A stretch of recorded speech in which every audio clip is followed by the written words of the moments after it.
This podcast is part of the Deluxe Edition Network.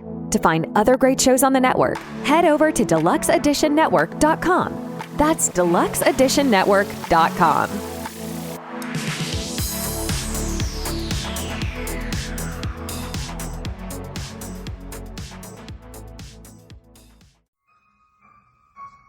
Hello, this is Igoro, host of the Igoro Show, and you are listening to the Steve and Crypto Show. So keep your ears open and your mouth shut.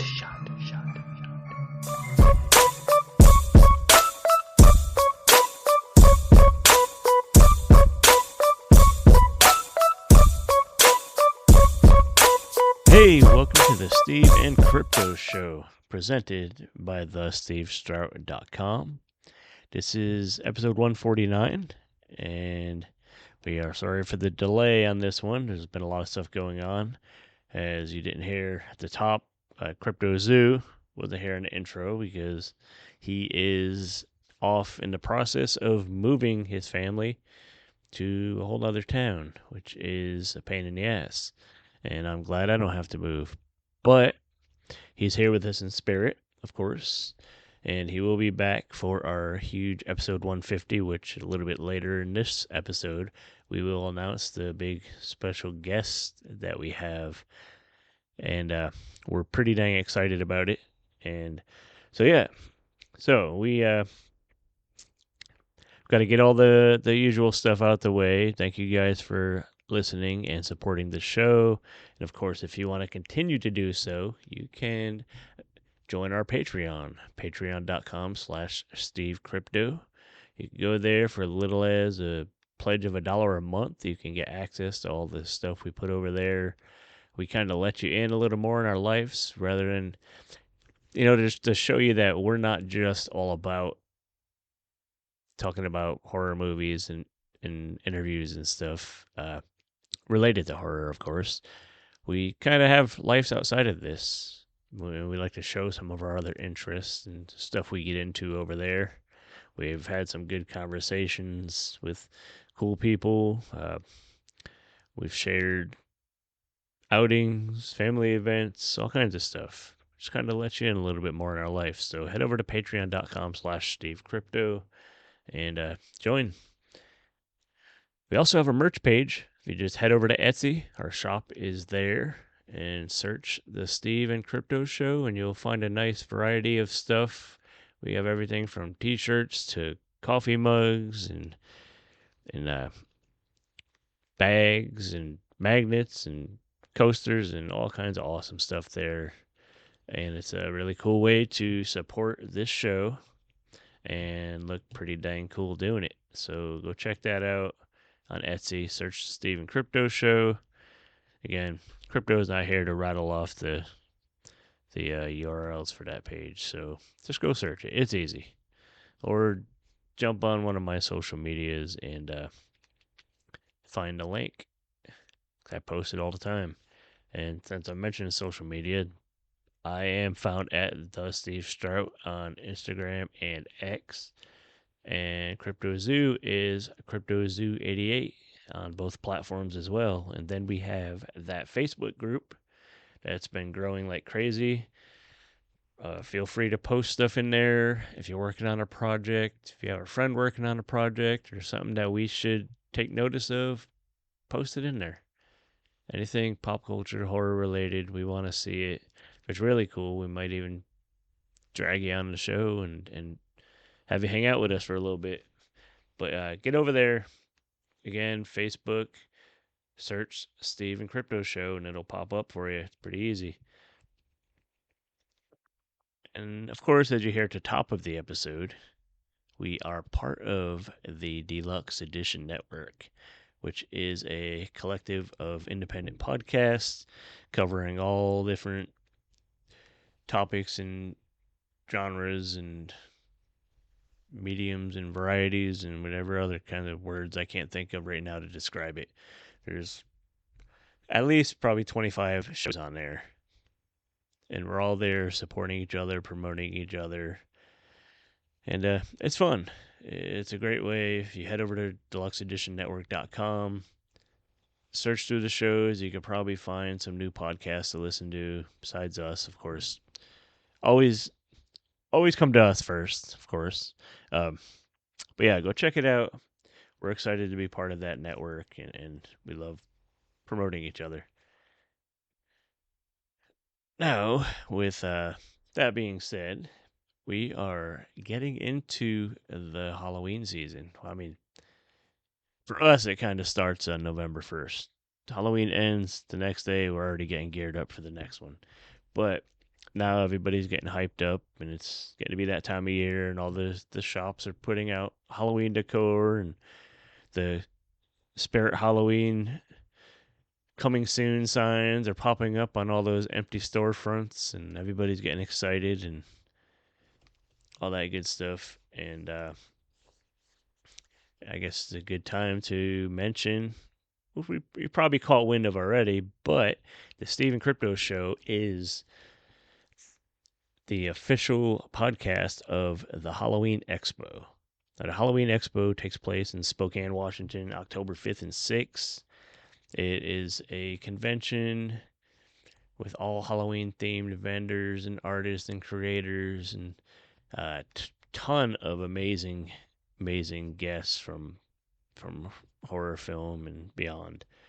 People like Alex Vincent and Christina Leese, and of course Christine's been on the show before, from the Child's Play and Chucky series and all that stuff. B. Neal, who's multiple time Academy Award winning makeup artist for movies, what she did like Beetlejuice, Edward Scissorhands, Batman Returns, Mrs. Doubtfire, just a ton of iconic films that she worked on. She's a legend. Like she was one of the hosts of Face Off, that show on the Sci-Fi Channel a few years back. The competition show for the effects and makeup artists. She's gonna be there, which I am beyond excited to meet her. Tom Matthews from Return of the Living Dead. He's another cool one I want to meet. And of course, our friend Kelly Maroney from Chopping Mall and Night of the Comet. She's always awesome, and I really look forward to hanging with her again. And another cool one is Eric Roberts, who's kind of, he's been in a million movies, The Dark Knight, paranormal movie, and he's also going to be a star of The Farmhouse Murders, which you've probably heard us mention that we are going to have a pretty prominent role in that too. Steve and Crypto will both be in that film, so we're like we're guests with one of our co-stars. That's kind of cool.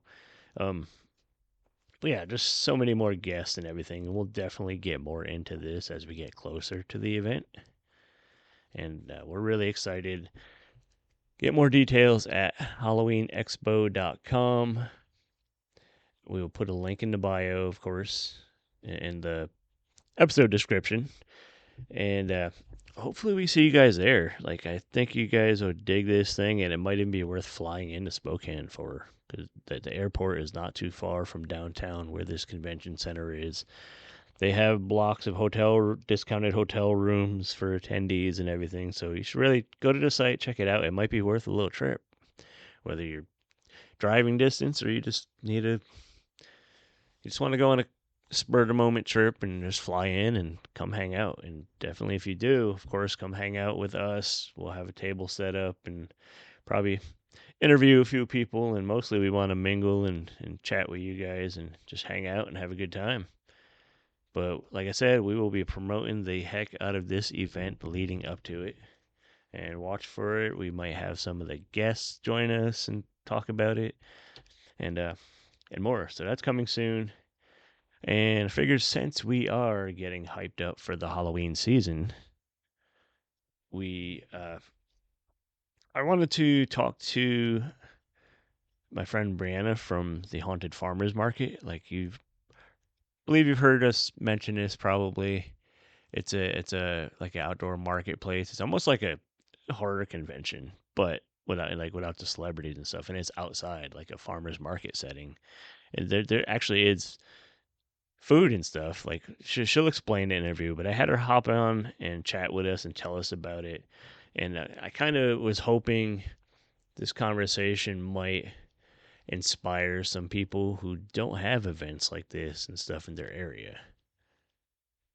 I'd like to see more things like this pop up. I'm seeing, these like pop up markets and night markets and spooky themed markets and stuff all over the place, but more areas need stuff like this. We need something for us spooky weirdos to get out and enjoy and mingle with others of our kind. So listen to this chat. She kind of gives a lot of detail on what goes into it and everything. Hopefully it inspires some people to maybe consider putting on an event of their own in your area. So check it out. Meet Brianna. She is the hardworking mastermind behind the Haunted Farmers Market in Tacoma, Washington. I'm Mr. Lobo of Cinema Insomnia, and you're listening to the Steve and Crypto Show. Or are you? All right, Steve and Crypto listeners, you guys listen and know that we regularly discuss how in our area there isn't much going on for us like spooky horror nerds and us cool folks. So yeah, there's really nothing happening in this region until recently. A new event started earlier this summer in Tacoma. It's called the Haunted Farmers Market. It's literally almost 2 whole city blocks of just all kinds of vendors, from art, collectibles, oddities, food, all kinds of spooky, witchy, just occult items, just all kinds of cool stuff that weirdos like us love. So I kind of wanted to have the mastermind of the whole event, Brianna. I wanted her to pop in and kind of tell us why she started it and kind of some of the stuff that goes into doing a market like this, because I'm starting to see these things pop up around the country, and it's really cool. I'm excited it's happening here, and let's just jump right in. Brianna, thanks for coming and hanging out for a few minutes. Hello. I guess let's just go for it. What inspired you to get this going? Yeah, so I'm actually from San Diego. I was born and raised in San Diego, and I was always an entrepreneur in San Diego, doing, Etsy shops, starting other companies for other people, starting companies for myself. And I just had one of those, like, I don't want a boss. I don't want to work for anybody. But I was also, all I watch is horror, true crime. I love Halloween, October, spooky. I believe in ghosts. I go ghost hunting. I like to go to cemeteries, haunted places. Like, I love it. Like, I'm obsessed. And San Diego's way too expensive. So my husband and I moved to Washington State because my parents moved up here, and we're like, well, let's pick one of our parents to be closer to. So when I moved up here, naturally, I started comparing Washington to San Diego. Like, where am I going to hang out? Where am I going to eat? Where's my favorite places? And so I was like, there's so much this city needs. It needs so much stuff. There's like nothing to do because San Diego is such a huge, booming city, right? So my entrepreneur mind was like, I need to do something. There's so much I can do. It's so easy. And before I left San Diego, I was like, you know what I want to do before I leave? I want to go to this market. It's called the Witch's Brew Night Market. It's in San Diego, it's in Anaheim, it's in Long Beach. It just depends where they have it at. So I show up with 4 of my friends, and it's literally a spooky night market. And they had like 30 or 40 spooky themed vendors. And I was like, how did I not know that a spooky market could ever exist? Like, all you think is farmers markets, like produce, and you just go to them and then that's it. And then there's maybe like a couple makers, And I was like, this is so cool. So kind of as a small joke, I was like, I should start a spooky market here in Washington because that's my passion. I love all of that stuff, right? And I was like, okay, well, I can't do a spooky market every single weekend because people are going to get bored. I need the vendors to either rotate, or I need to like incorporate a farmer's market into it. So I was like, okay, I'm going to do a spooky themed farmer's market. The farmers will make people want to come back on a regular basis, and the spooky niche will be my passion. Like, I get to do all in one. So I was like, okay, I'm going to do it. And I was like talking to my family about it, and they're like, okay, let's come up with a name. And we were like saying a few things like, what if we called it the Haunted Forest? Or no, what if we called it, this and that? And I was talking with them. And then my mom's like, the Haunted Farmers Market, just keep it simple. And I was like, I love that. I love that. That's Haunted Farmers Market. Duh. Like, I'm doing a farmers market that's spooky themed. And so that same night, I was like, should I just get the LLC? Like, I don't know what's going to happen with it. I got the LLC the same exact day. I think it was like January 24th. So a month after I arrived to Washington. And I was like, well, I don't even know if there's going to be spooky vendors here at all. I don't know anything about the city. I have no friends. I don't know anything. I don't know where I would even put it. And so I make a website. I join every single Facebook page that's like Witches Pacific Northwest, Vendors Wanted, Farmers Market, Proctor's Farmers Market, Puyallup Night Market. I joined every single Facebook page and I was like, I'm gonna start this haunted farmers market. Are there any spooky vendors? Can someone point me in the right direction? Can I call somebody? Like, I'm new to Washington and it's going to be called the Haunted Farmers Market. I went on Canva and I made this little flyer, with nothing on it really, other than I'm looking for vendors. And so I started a website because, I was an entrepreneur in San Diego. I knew how websites worked. I went to film school in LA after I graduated high school. So I knew how content creation worked. I knew how editing worked. I knew how, like, all that stuff worked, right? And then I was like, well, what kind of permits do I need? Like, how do I do this? And so I figured out how to contact the city through networking and like, how do I do this? And how did you do that? And I ended up going to this girl boss meeting. And I was like, okay, I'm going to go try to network with these people. I find another market coordinator there around my age, and she does Everwild events. And I was like, hey, can I ask you some questions? And she's like, I was going to ask you the same thing. Like, we should be friends. We're both coordinators. I heard you, talk about your market you're trying to do. And so she's like, this is what you do.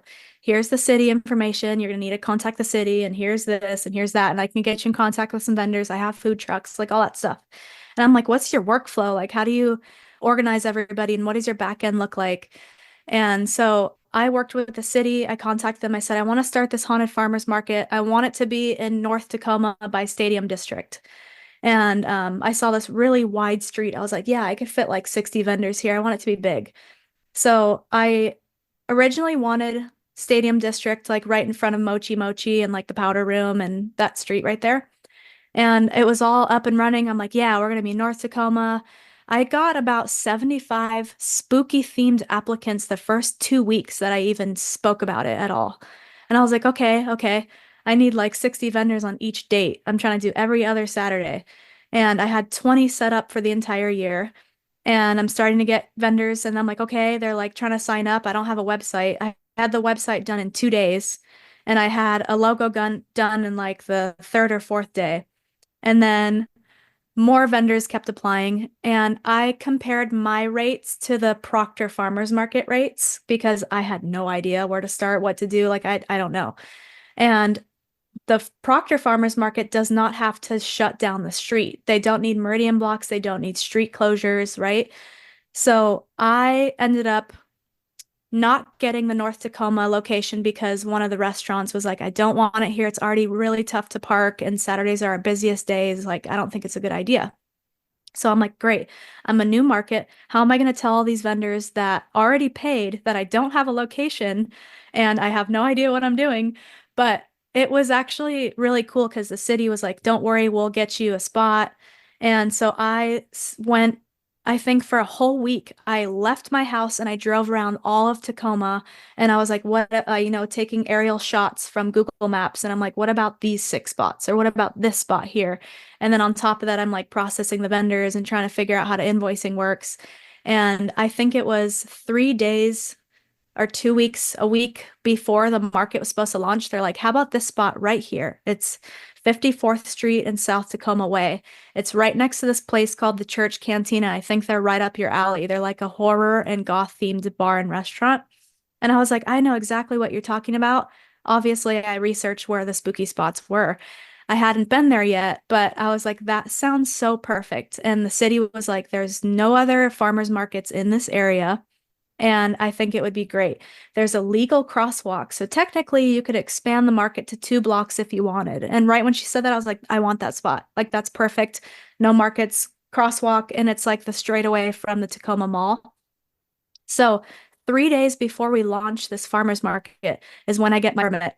And I was so stressed out the entire time. And I was so nervous the first day.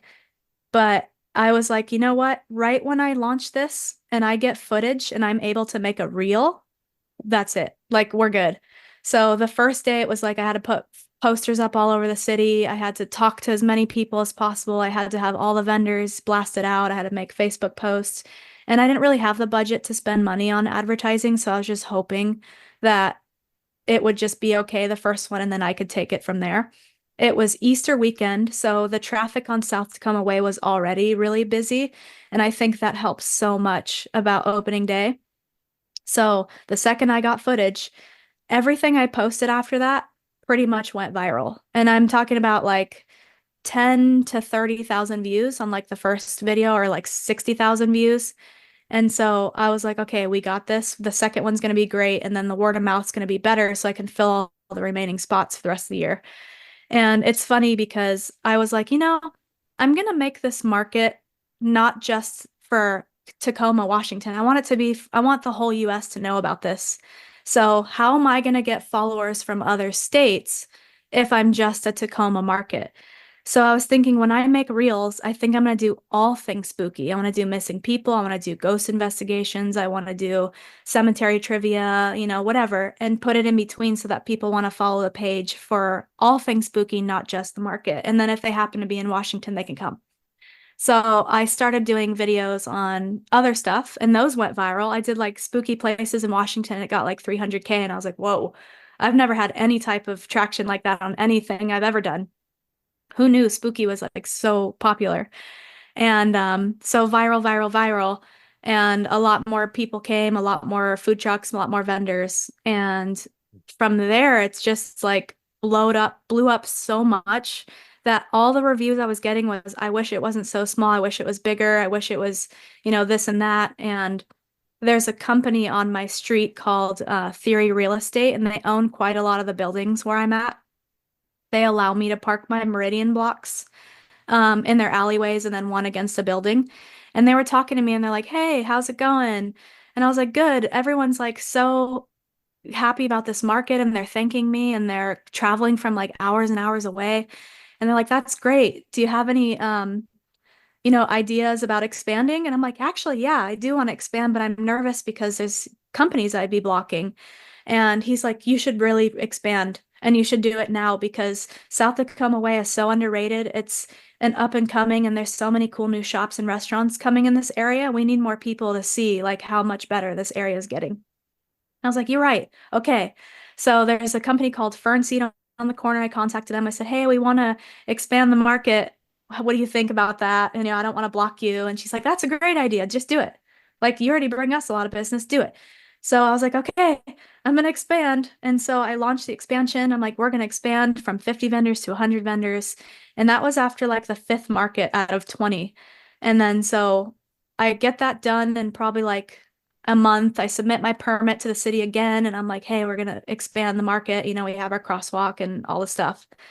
And so we launched on July 6th, and we've had 2 expansion markets so far.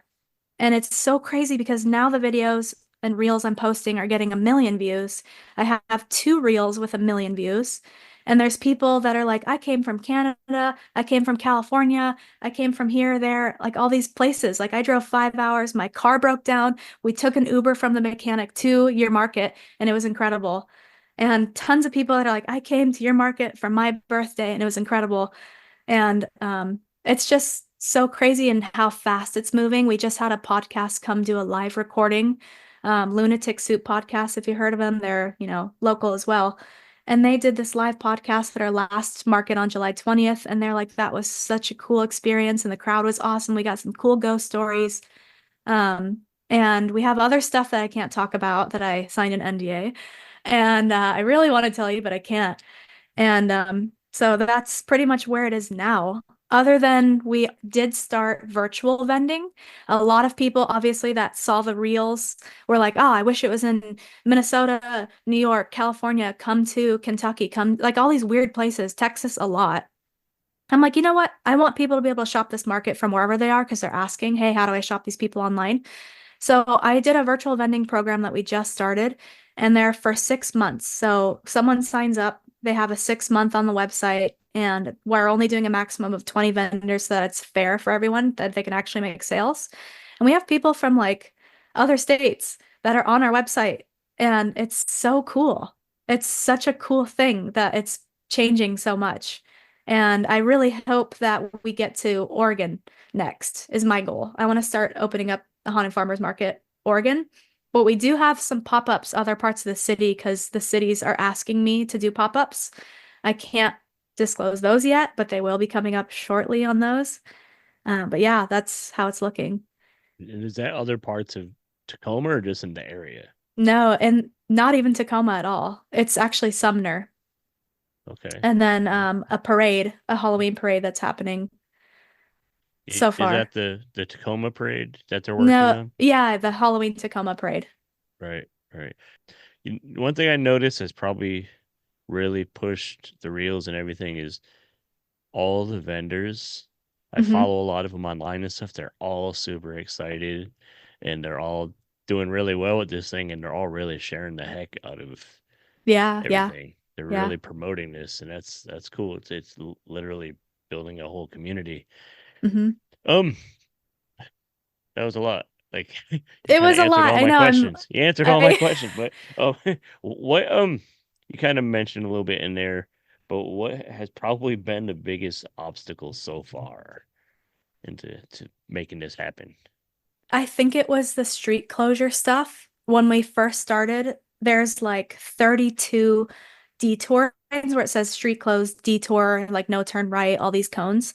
For the first 7 markets, we were doing it ourselves. So we were getting up an hour early to put up all these street closures. I had my husband get flagger certified so that he could actually do it. And I'm like, hey, city, is it okay if he gets certified and I have like, my family do it? They're like, yeah, if they're certified. Yeah, why not? And then the meridian blocks as well. Like I'm like, how do I find eco blocks? Like what are eco blocks? They're those big giant cement things that block cars from driving into markets since it's a really busy street. Yeah. And the city was like, oh, there's a company called Meridian, and they're backed by Homeland Security, and they're the only ones that we're comfortable with. So it was great because when I talked to them, they were like, we love markets, we love any community events. We work all over the United States, and we work at, professional games, and when the president shows up, and we do a lot. And we want to work with you, we want to work with your budget, and we want to help in any way we can. If we can park the Meridian blocks on like somewhere near the market and leave them there all year, your costs will cut like even more than 50%. So that was really hard. And same with like the health department telling me you need a plumbed bathroom for all of your food vendors. And I'm like, I don't know any of these people. I don't even know if they're happy that I'm here and I'm shutting down the street and I'm taking all their parking. So it was really hard to get the Meridian blocks. Where do I rent street closure? How do I close the street? Where am I going to get a plumb bathroom? And when does this permit show up? Because we found that spot like less than 2 weeks of launching the market and it was scary.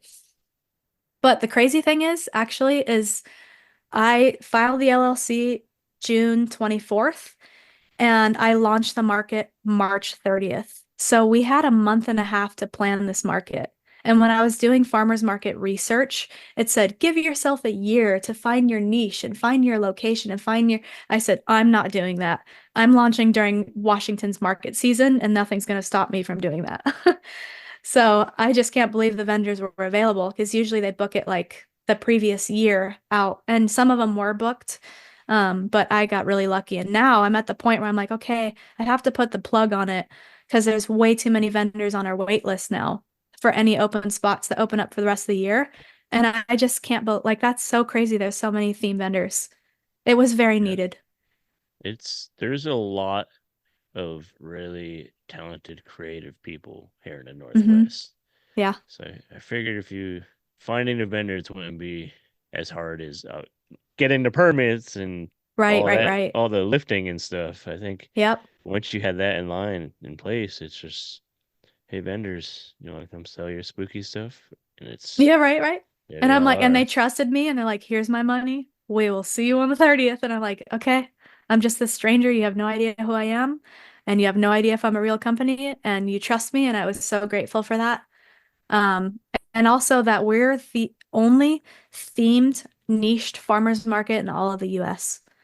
There are other spooky markets, but they're like here and there, one time a month maybe, but they switch locations. We're like traditional farmers market, like every other Saturday meets niche of spooky haunted annually, like just year-round Halloween. and it's crazy. Um, not to ask you favorites or anything, but what are some Yeah. of the really cool vendors that have stood out? So there's a few. I had to beg some of the vendors to join the Haunted Farmers Market because I was looking for specific things or I knew what I was missing based on the applicants I was receiving. And there's one called Rosie Ghost. She makes these glass framed, dried flower, hand painted ghosts. I guess it's kind of like a little pressed shadow box, but they're real flowers in a square little frame behind glass that you hang on the wall, but there's ghosts in them. And they're doing things like one's, Mount Rainier's behind it, or one's with holding a cat, or one's inside a pumpkin. And they sell out within minutes of the market opening. And she's got like 30 or 40 of them. And even when she launches them online, they sell out within seconds. And so she's only able to do like one time a month at our market with us. But she was one that I was like, please join our market. And so she's like, I will do what I can. I will join your market with all the dates I can, because I have to keep up with all the art. And I remember her telling me, I think it was like a month or two in, she's like, I'm a photographer other than my art. And because of your market and because of like the traction it's getting and that you're permanent and you're going to be here for years to come, I'm going to quit doing photography and I'm going to just go all in my art.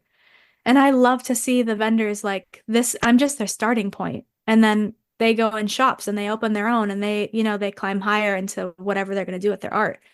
So she's one of them. And then obviously you can't have a spooky market without a tarot card reader. And this is really creepy because there's a girl called Blackbird Spiritual. And I found her because I was clicking through everybody's friends lists on any, Halloween themed vendor I found to try to find more. And I was like, hey, I noticed you're in Washington and you're a reader and I'm opening this market and I really, really need a tarot card reader. Like I need some kind of reader at this market. And she kept saying like, oh, I don't know. I'll try. I'll think about it. And then a week later, I'm like, hey, just checking in. Like, can you sign up for our market? I'd love to have you there. And she's just like, yeah, I'm just trying to open up a shop right now and it's really hard. And I really appreciate you, thinking of me and you're still reaching out and like trying. You're not just like one and done. And when I was in North Tacoma, she finally signed up and was like, I'm going to be part of your market. And then when I moved it to South Tacoma, she goes, guess what? And I was like, what? She said, you just moved your farmer's market on the street of my shop that I'm opening. So I was like, how meant to be is that? And that you're a reader and you're spiritual, that it just happened like that. So she's like, she was so perfect and that it fell into that creepy place like that. Like that's so weird, right? And then my other theme vendors too, there's one called Cheap Thrills, and she sells like vintage horror memorabilia and comics and toys and things Yep. like that. I saw her on social media and I said, hey, can you vend with me at my new Haunted Farmers Market? We have nobody like you. We have no memorabilia or like classic anything. And she said, I've never vended before. And I said, well, are you interested in becoming a vendor and like vending now? And she's like, I'll think about it. And then obviously it's like I came back to her a week later. I'm like, hey, so did you give it any thought? Like, do you want to vend? She goes, yeah, you know what? I want to vend. And I taught her, I'm like, here's what you do, here's your permit, here's your license, here, like all your stuff, right? And so she's never vended ever.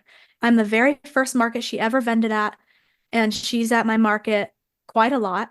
And it's just so neat that I didn't make her do it. She probably wanted to do it and never pulled the trigger, but I coaxed somebody out into becoming a vendor at my market. And I'm like, okay, perfect. Like I need you. I need you. I'm handpicking these people. And it was the hardest thing to find farmers. Farmers are already at markets that they're going to be at, and they're small and they don't need to be anywhere else. So I am considered a farmer's market still because we have honey, we have coffee beans, we have bread, we have bakeries, we have flowers, and things like that, hot sauces and kimchi. So we just don't have produce. But there's a little beekeeper who's 7 years old. He runs his own company and he's called AJ's Honey. And that is the cutest thing I've ever seen in my life. I've never heard of an entrepreneur that's like 7 years old. I have a 12-year-old that makes slime too. And then another girl that just signed up recently that's 10. And that's like, I would have loved that life when I was that age, especially in San Diego, because I was always selling my stuff. I'm like, hey, you want my guitar for $100? And my mom's like, I just bought that for like $400. But constantly. It's cool. So you're helping breed a whole new generation of Yeah. entrepreneurs. I like it. Yeah, I I like guess it. so. And not to circle back to cheap thrills, but Hmm. I bought a bunch of stuff from her when I came down. I've only made it down for one show so far, and I bought a bunch of stuff for Hmm. her. And she got some cool shit in her booth. Like it Right. was really cool. I don't know. I wish I had the luck. So I'm a person that I kind of go out hunting for things and thrifting and searching for Hmm. cool vintage things, and I wish I had the luck that they have finding their cool stuff because I usually don't find stuff that cool. But I yeah, think and a lot one of it was inherited, actually. oh no, I think she did mention that Yeah, she's selling yeah. this for like an estate or something. A lot of it was really cool. I noticed on their Etsy page that Hmm. she donates percentage of her proceeds to I think it was a dementia support group or something like that, which is Hmm. super cool. It's Right. really I actually I shouted her out on the show a little while back, so that was pretty cool. Yeah, it's a really cool thing you're doing. I dig it. And I think people should come to it. Like I'm a person that's always done, you know, horror cons and comic cons, stuff like that. Hmm. And it Hmm. like feels like a convention outdoors without the Right. celebrities, of course, but Or the it's pay, cool. the It's payment, yeah. right? Yeah, it's true. It's free. That's the cool Yeah, thing. yeah, I mean, you could just go and walk around and look at cool stuff if you don't have yeah. the money to be spending. And there's a lot of cool, like-minded people. Come make some friends. Come, of course, buy stuff if you can. But come check it out. I highly recommend doing that. Um, so you just expanded a couple shows ago. Hmm. What would be the next step? So the next step, I have 0 employees right now. I'm doing everything myself, but I was lucky because I was Uber and Lyft driving before the market started. I've been Uber and Lyft driving for 9 years in San Diego. And so when I moved up here, it was an easy transition because they have it up here. So I was just driving. And I live on this little island called Fox Island. It's off Gig Harbor. And there's no Uber over here. There's no way for any of these people to get to the airport. So I extended my services to the islanders to be their private ride to the airport. So I quit Uber. I was just doing private airport rides. And so I'm only getting like, a few a week. And I'm doing solely the market as my full-time job. And so what I want to do is hire people to take my place in person. Like I have a merch booth that I would love to be ran by someone else so I can walk the market, take pictures, get content. But I hate chalking the floor in the morning. I'm chalking like over 100 stalls and I'm writing all the numbers in them and I just don't like it. I'm breaking my back. But I would love someone to do the market setup for me and then hopefully just take over that entire day, right? And do the markets. And I am going to go straight to Oregon. There's so many vendors over there and so many people asking. I'm like, there's high demand from my back end that I'm getting. Like so many comments, so many DMs, so many like you should come to Oregon. I would have to go scout down there, but I know what to do now that it would be a lot easier. So I think that's my next step.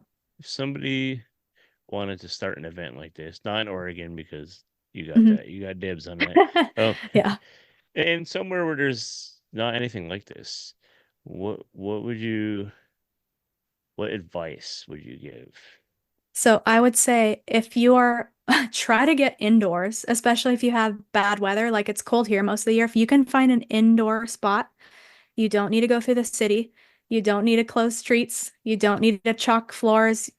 It's a lot easier. And if you are doing it outside, the city of Tacoma or whatever city you're in is going to be such a big help because what I learned was the city, when I was like, hey, I want to do this market and it's spooky themed, and I was scared I was going to get backlash, they're like, that's really exciting. Can you pitch it to the team? I got on a Zoom like this and I pitched it to fire department, police department, chairman, the city, health department, fire department, everybody, right? And I'm talking to all of them. I'm telling them my idea. And they said, the city does not have enough public events. It does not have enough fun. Like, it doesn't have enough, like, bring together the community. We love it and you should do it. So The city was like, let's get you a spot. And I'm like, I'm scared I'm not going to get a spot before we launch. Don't worry, we'll get you a spot. Keep going. Keep collecting your payments. Keep collecting your vendors and just keep going. And so they were a massive help for me, and they will give you all the resources you need, period. So, It's cool that the city itself put that much effort in. yeah, So basically, come up with a good pitch. Pitch it kind to of. No, wherever yeah. you're trying to do it, and get the right people backing you. And hopefully the vendors are there in your area. I was scared. So work your angle with the community, and then also at the same time find vendors. Yeah, so first step, poke around and see what Right. is near you for your niche. Step two, secure that name, secure your LLC, secure your nonprofit, and start with your logo, your website, and everything else will be easy breezy.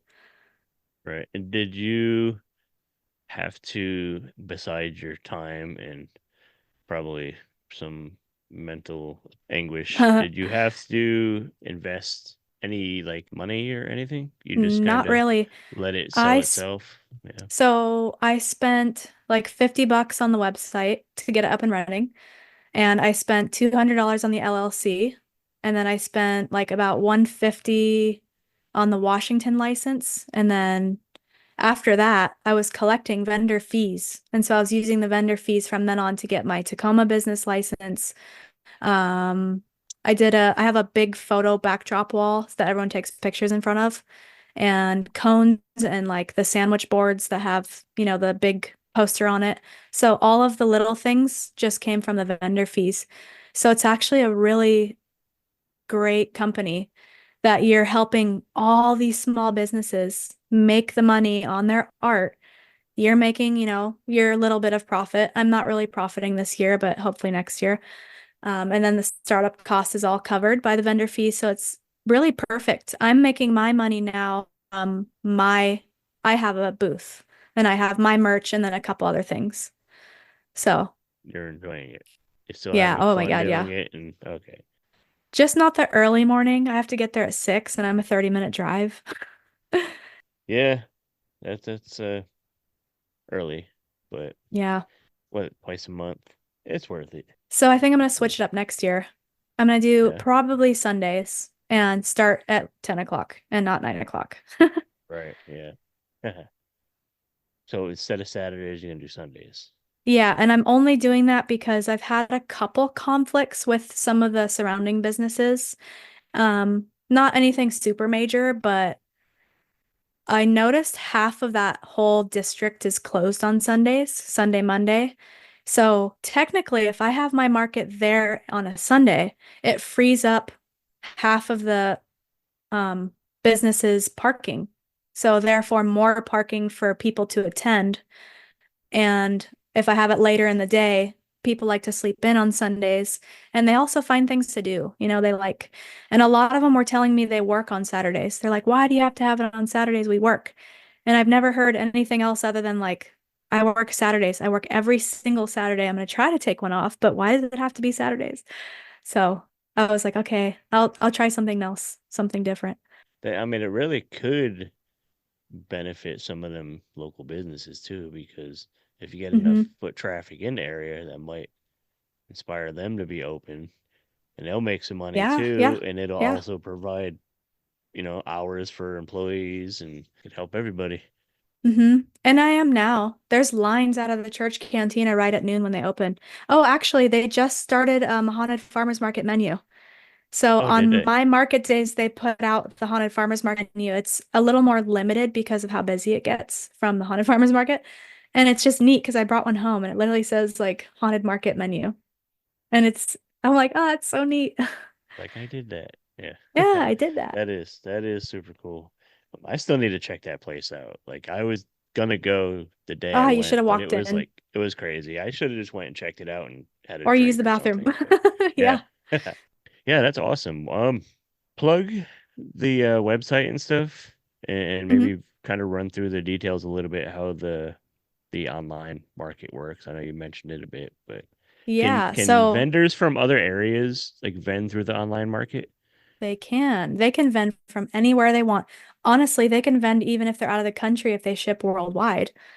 I just processed a new vendor today, and she's from Minnesota. And I was like, that's so cool. Like, I have vendors that are at the Haunted Farmers Market virtually, and they're not even here. And I get to like support all these spooky people. And it's like so mind-blowing. And the mind-blowing thing too is how fast it's growing.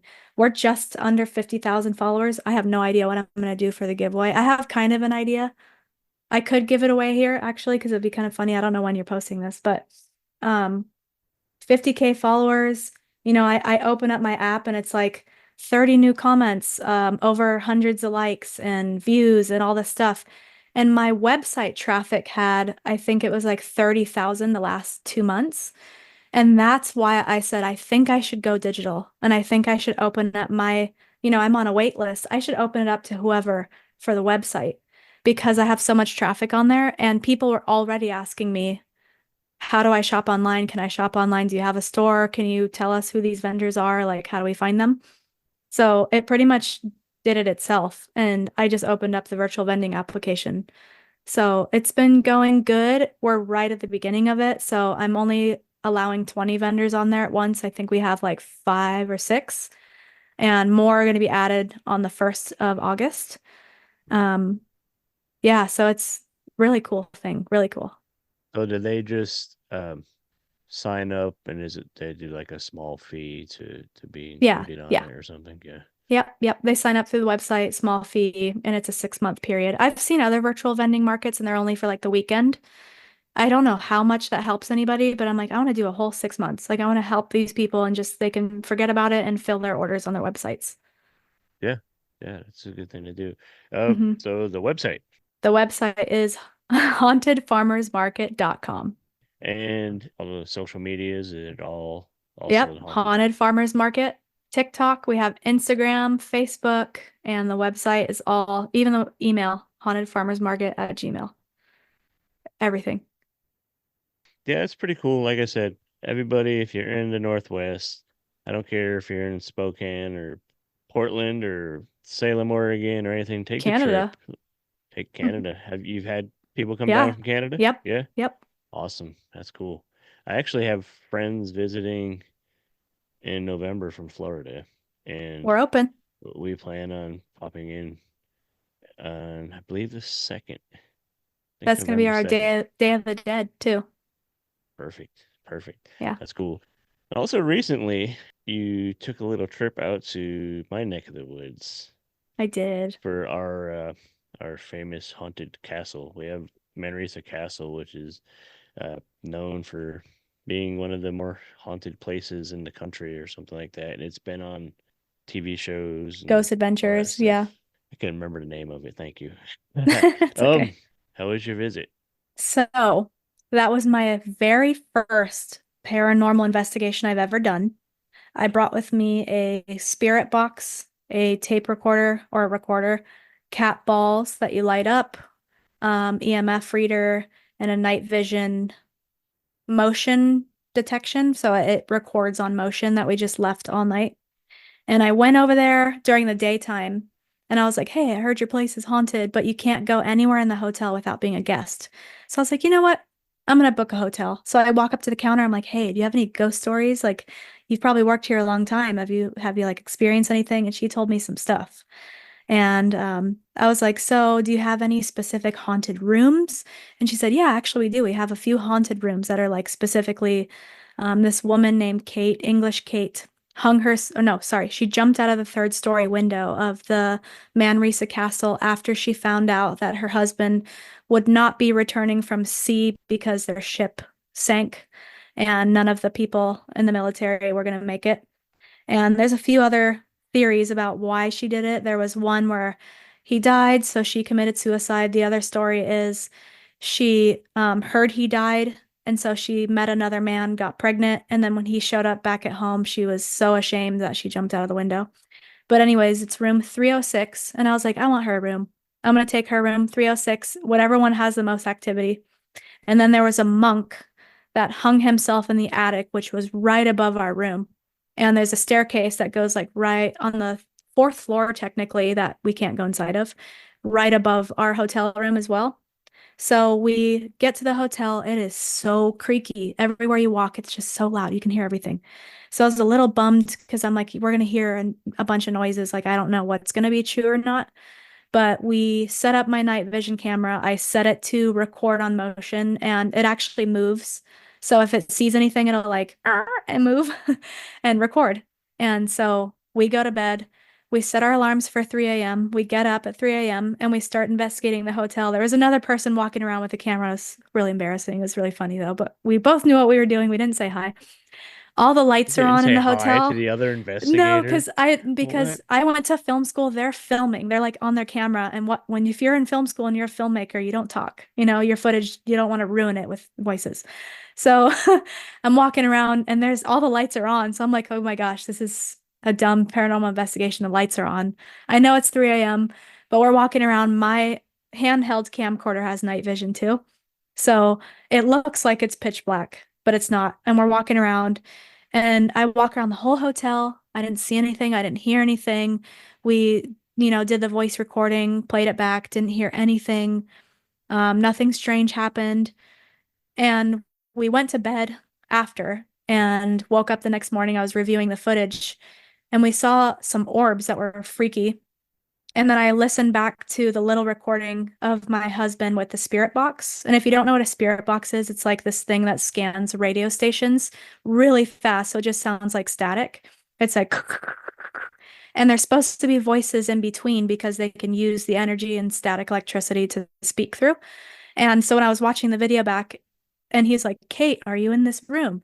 And I was like, was in a woman's voice, like, yes, I think it said was. And it was like this creepy, evil man's voice that was inaudible. I didn't know what it said. And we just made a face, but I didn't pick it up when I was filming him. So when I added it to my little reel on Instagram, I heard it and I was like, whoa, that's creepy. And the orb was really creepy too because there was dust in the room. And I was like, go shine a flashlight above that and see how much dust is going in front of the camera. And there was a lot. But the reason why I put two of them on my video was because one, it showed in the frame. It didn't come from out of frame. In the frame, it showed up mid frame and then it floated across and disappeared into the wall in frame. It never came from out of frame to out of frame. It was in the frame time. And it was like not a full circle. It was like a bunch of circles trailing. It was really weird. But I that one and then this weird orb that went straight across the camera halfway and then straight up. So I was like, that's not dust would just go across. But I don't know. I still don't know dust. And then I never had any nightmares. I actually felt peaceful in there. How I did not want to take a shower in that bathroom. I didn't even want to pee in it. It was really creepy in there. Yeah, it's all like old AC, and so old it plumbing was hot. and weird and yeah. I don't know. There was just something off about the bathroom, so maybe something. But there was a story that I do want to tell one of the workers told me. She said there's a basement that they call the dungeon. It's where they do the laundry of all of the hotel sheets. And people are not allowed down there because it's where they do laundry. And one of the hotel guests was talking to one of the employees and they said, they were with the employee, so they said, I'll take you down there. I've got to leave my desk, but I will take you down there and like show you the creepiness of it. And they were really into the paranormal as well. And the phone starts ringing in the laundry room. The reason why they freaked out was because they said, I'm the only employee on duty, and the only way to call this phone is from reception upstairs. And so they answer the phone. They were both freaked out, and there was nothing there. And they got spooked and they came up the stairs. I was like, that's crazy. So crazy. I experienced something like that. That's wild. I think is Yeah, that did you watch the episode I the did before I was it went. the Zach Baggins and show Baggins is if I Yeah. can even talk English today. His show, Hmm. like I think that might have been a room where like there's something like was aggressive with an employee. Yeah. So I don't know if Oh, that's the same probably. room or not, but maybe. Yeah, that's Not wild. I sure, need but to I'm go really there. jealous. Yeah. Yeah, you should go Like why there. wasn't I assaulted by a ghost? Come on now. But Hit yeah, it's me. like literally down the road and I haven't had time.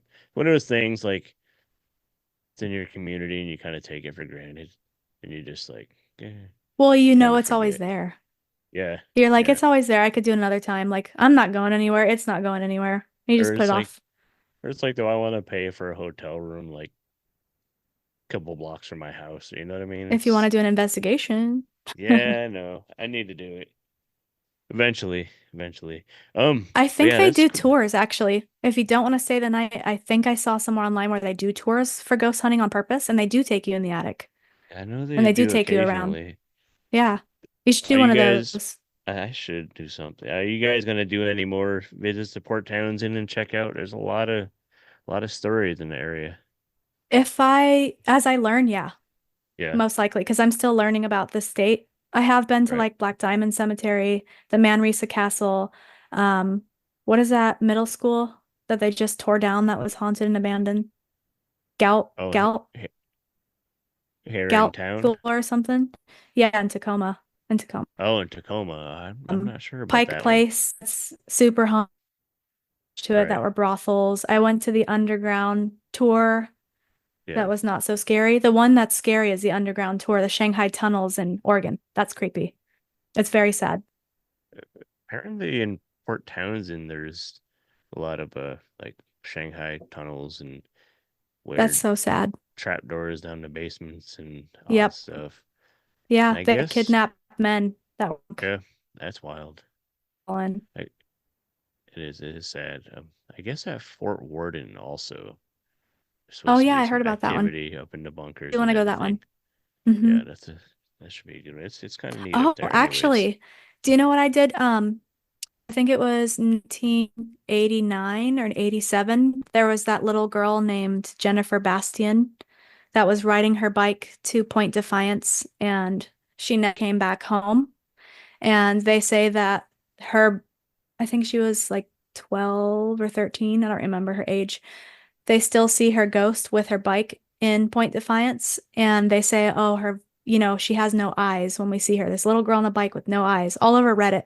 And you can see her around sunset. So I went there one time and I actually caught some weird stuff. I caught something, and it's white and it walks through the bushes, and it's not an animal, and it's a little rainy, and I don't know what it was. I should send it to you, actually look at it, but as my little evidence. And everyone's like, oh my God, Brianna, I think for the first time in your entire life, you found something on camera. Really. That's So that cool. was Yeah, I cool. definitely want to see that. That's pretty crazy. I've just only like felt weird presences and never really seen anything.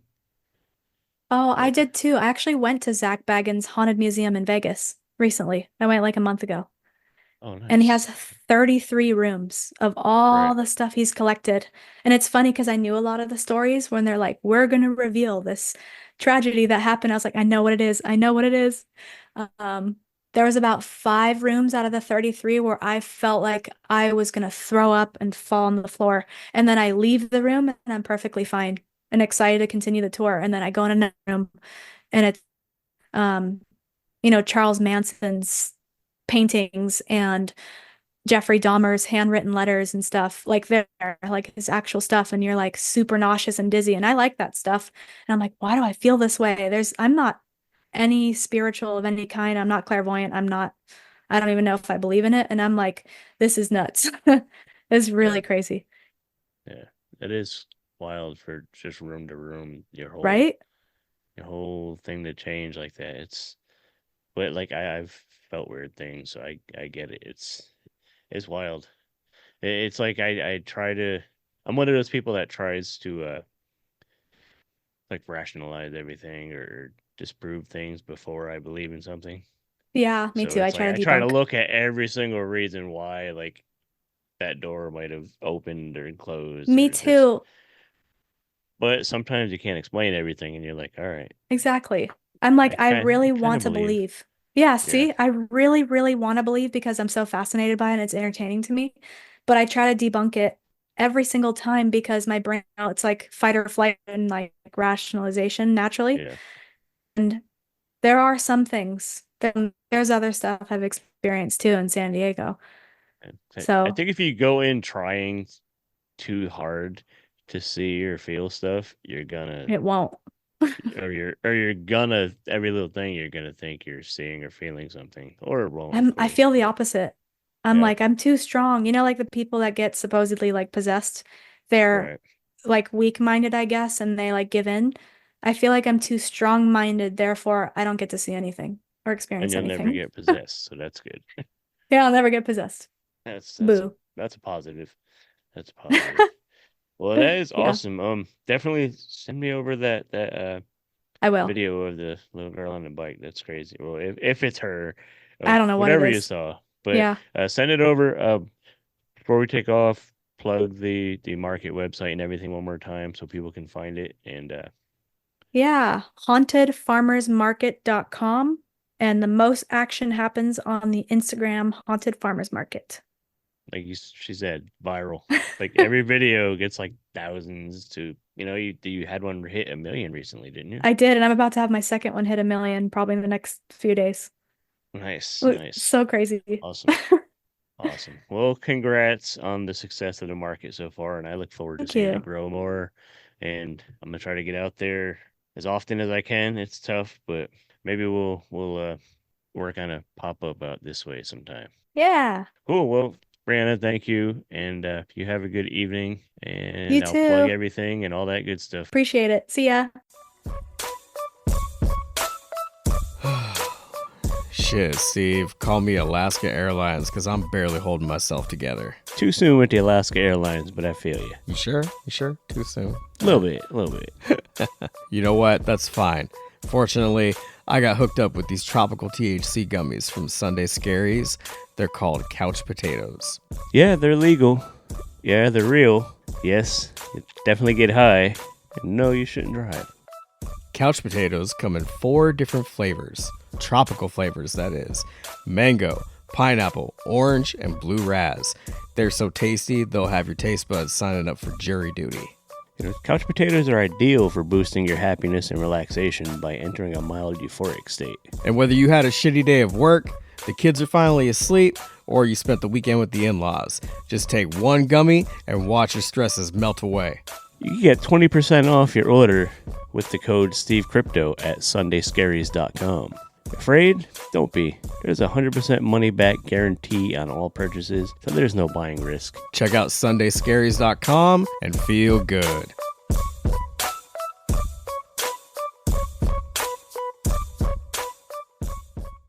Hey, this is Dr. Gangrene. You're watching the Steve. No, you're not. You're listening to the Steve and Crypto Show right here on whatever network you're on. I don't know what you're on. Don't ask me. I can't see what you're doing, but keep listening and tune in next week for more cool content on the Steve and Crypto Show.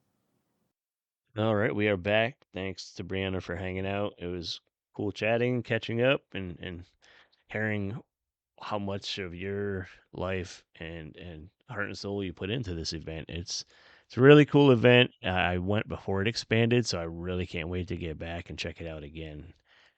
And but I think it's really cool how they set up the online marketplace on their website, which I definitely would like to see some vendors from outside of the area get on there. And it sounds like she's running. You pay a small fee. She puts you on the site, which gets a ton of traffic, and it's pretty cool. I think it's a good way to get a little more exposure for your work and stuff. So if you are a vendor at these kind of events, or you're new to it and you want to start selling your spooky wares, you should definitely look into it. I think it could be a good investment for your small business or whatever. So check that out. And hopefully that chat did inspire some people to get off their butts and make some cool shit happen. So then with that being said, we're going to cut this episode.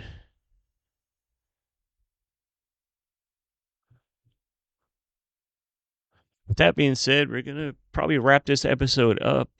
And thank you guys again for being part of this show and for supporting this show and for joining the Patreon and visiting our Buy Me a Coffee page, buying merch, get more merch. It's pretty cool stuff. And I mean, I think it kind of look cool with your Halloween aesthetic gear that you're gonna be wearing when you're out hunting for Halloween decor and stuff. So yeah, get a T-shirt, look cool, support us, show us some love. Do that. Head over to the Deluxe Edition Network. Check out some of those shows. Visit our friends at Expedition Roasters. Visit Galactic Druid Treats. More friends of ours. All these links and stuff are in our show notes. And be sure to check out the Haunted Farmers Market and follow it on the social medias. And be sure to keep sharing this show. Leave us reviews. Tell your friends about it. And consider coming out to Spokane to hang with us at the Halloween Expo. It's going to be a good one. And now, I mentioned episode 150. That's the next episode. It's big for us. It should come up early August. 150 episodes. Like it's crazy that we've made it this far, and I don't see us stopping anytime soon. But I'm really excited. I wanted to make this a big episode, so we brought back one of our favorite guests that have been here on the Stephen Crypto Show. We brought back our friend Jade the Libra and her husband Dallas, who are like Halloween aficionados. Like, I don't know if you follow Jade's channel. Hopefully you do. If you listen to us, you probably do. She has a YouTube channel where she does a lot of like Halloween decor, and she does the decor hunting and all that stuff. She's like the OG, and it's been kicking ass with her channel, and I love watching her channel, and it's cool when I get to chat with those guys. So we have a chat with them coming up on episode 150. That's our big guest. He's been one of our most popular guests, and it's just a blast. And yeah, that's episode 150. And not only that, August is going to be our 4th year. August will mark 4 years of the Stephen Crypto Show. So celebrate with us. Join the Patreon. Get merch. And all that goes, any money we make goes back into this show. It helps upgrade stuff. It helps us promote it. It helps us get new merch. Helps us get to events. Like the Halloween Xspo in Spokane. We got to travel to that. So everything helps. But yeah, it's spooky season. We're excited. Go watch horror movies. Go shop for decor. Go check out Michael's and At Home and Home Goods and all them places. And stay tuned for the next episode with Jade the Libra. I cannot wait to share it with you guys. We already have the interview in the can, and we had a fucking blast. We had a good time, lots of laughs. I think you guys will dig it. And I think with that being said, Crypto Zoo will be back for the next episode. And we are very excited, and thank you guys for being on this ride with us. We are the Steve and Crypto Show, wishing you a happy spooky season, y'all.